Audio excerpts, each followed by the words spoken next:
Merci, Monsieur le Président, Monsieur le Premier ministre, Madame, Monsieur le ministre, mes chers collègues. Monsieur le Premier ministre, le Sénégal fait partie des 4 champions sur le plan économique en Afrique. Aux côtés du Nigeria, du Ghana et de la Côte d'Ivoire, quand on regarde ces 3 pays, leur croissance est en décélération. La Côte d'Ivoire, par exemple, a quitté 9,5% en 2015 pour se retrouver à 7,2% en 2017 parce que, contrairement au Sénégal, la croissance de ces pays est essentiellement soutenue par l'exploitation des matières premières ou de produits pétroliers. Et la baisse de ces matières premières ou de produits pétroliers sur le marché mondial a pour conséquence la décélération de la croissance. Au Sénégal, en revanche, la croissance est essentiellement portée par le volume des investissements publics, le secteur tertiaire et la consommation intérieure. Aussi, pour maintenir la dynamique de croissance, le Sénégal est obligé de recourir à la mobilisation de ses ressources internes et à l'endettement pour le financement des projets prioritaires du PSE. Aujourd'hui, on peut se satisfaire de constater que le PTIP 2018-2020, que nous allons voter dans les jours à venir, est financé à hauteur de 52% par nos ressources propres.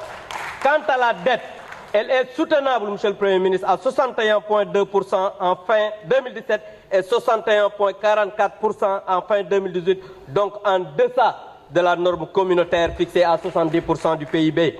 Mais, disons-le clairement, cette dette sert à financer des investissements et non à faire du ndaga comme le FESMAN. Elle s'oriente sur de longues maturités avec des éléments dont importants, 35 à 50% et des taux d'intérêt concessionnels. Construire un pays, c'est investir pour les générations présentes et futures en mobilisant ses propres ressources, mais en ayant recours aux opportunités qu'offre le marché international dans une approche pluriannuelle.